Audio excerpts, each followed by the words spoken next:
കാഴ്ച മൂലം ജനം വലയുമ്പോൾ തോട്ടിലേക്ക് മലിനജലം തുറന്നുവിട്ട ജല അതോറിറ്റി. തിരുവനന്തപുരം മുറിഞ്ഞംപാലത്തുള്ള ജല അതോറിറ്റിയുടെ സീവേജ് ടാങ്കിൽ നിന്നും ആമിഴഞ്ചാൻ തോട്ടിലേക്ക് മലിനജലം തുറന്നുവിടുന്നത് സമീപവാസികളുടെ ജീവിതം ദുസ്സഹമാക്കുകയാണ്. മുറിഞ്ഞപാലത്തുള്ള സീവേജ് ടാങ്ക് നിറയുന്നതനുസരിച്ച് ആമിഴഞ്ചാൻ തോട്ടിലേക്ക് ജല അതോറിറ്റി മലിനജലം തുറന്നുവിടുന്നതാണ് സമീപവാസികളെ കൊടും ദുരിതത്തിലാക്കുന്നത്.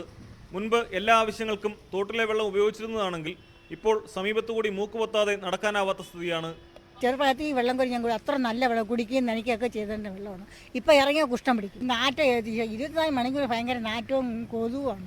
പ്ലാമൂട്ടിൽ നിന്നും മുറിഞ്ഞപാലത്തെ ടാങ്കിലെത്തുന്ന മലിനജലം പമ്പ് ചെയ്ത് കണ്ണമ്മൂലയിലേക്കും ഇവിടെ നിന്നും മുട്ടത്തറയിലെ ഡ്രെയിനേജ് പ്ലാന്റിലേക്കും കൊണ്ടുപോവുകയാണ് ചെയ്യുന്നത്. 2 മണിക്കൂർ ഇടവിട്ടാണ് മുറിഞ്ഞപാലത്ത് പമ്പിംഗ് നടക്കുന്നതെന്നതിനാൽ ബാക്കി സമയം ജലം തോട്ടിലേക്ക് കവിഞ്ഞൊഴുകുന്നു. സമീപത്തെ താമസക്കാരെല്ലാം പലവിധ രോഗങ്ങളാൽ ബുദ്ധിമുട്ടുകയാണ്. കുറേ കാലം അസുഖങ്ങളും ചൊറിയൊക്കെ പിടിച്ച് മെഡിക്കൽ സ്റ്റോറിൽ നിന്ന് മരുന്ന് വാങ്ങിച്ചിട്ടാണ് നടക്കുന്നത്. സമീപമുള്ള സ്വകാര്യ ആശുപത്രിയിൽ നിന്നും തോട്ടിലേക്ക് മാലിന്യം ഒഴുക്കുന്നുണ്ട്. ഇതിനു പുറമെ രാത്രികാലങ്ങളിൽ മാലിന്യ നിക്ഷേപവും ഇവിടെ പതിവാണ്. ബുദ്ധിമുട്ടെന്ന് പറഞ്ഞാൽ വെള്ളം കുടിക്കാൻ കഴിയില്ലായിരുന്നു. കൊച്ചു പിള്ളേർക്കാണെങ്കിൽ ഇടയ്ക്കിടയ്ക്ക് അസുഖം. കാരണം ഈ മാലിന്യങ്ങൾ മെഡിക്കൽ കോളേജിലുള്ള വേസ്റ്റ് വരെ ഈ തോട്ടിൽ കൊണ്ട് തള്ളുന്നുണ്ട്. രാത്രിയാകുമ്പോൾ ഒരു 12 മണിക്ക് ശേഷം എല്ലാവരും ഉറങ്ങി നടക്കുമ്പോൾ വണ്ടിയിൽ വേസ്റ്റ് കെട്ടി വരിക, കൊണ്ടങ്ങ് തോട്ടിൽ തള്ളുക, അവരോട് കളയും.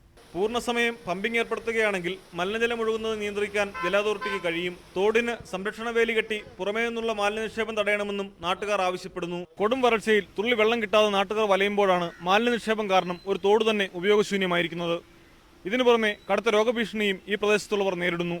തിരുവനന്തപുരം മുറിഞ്ഞപാലത്ത് നിന്നും ക്യാമറമാൻ ബിപിൻ മുരളിക്കൊപ്പം പ്രദീപ് സി നിർമ്മൺ, ന്യൂസ് 18.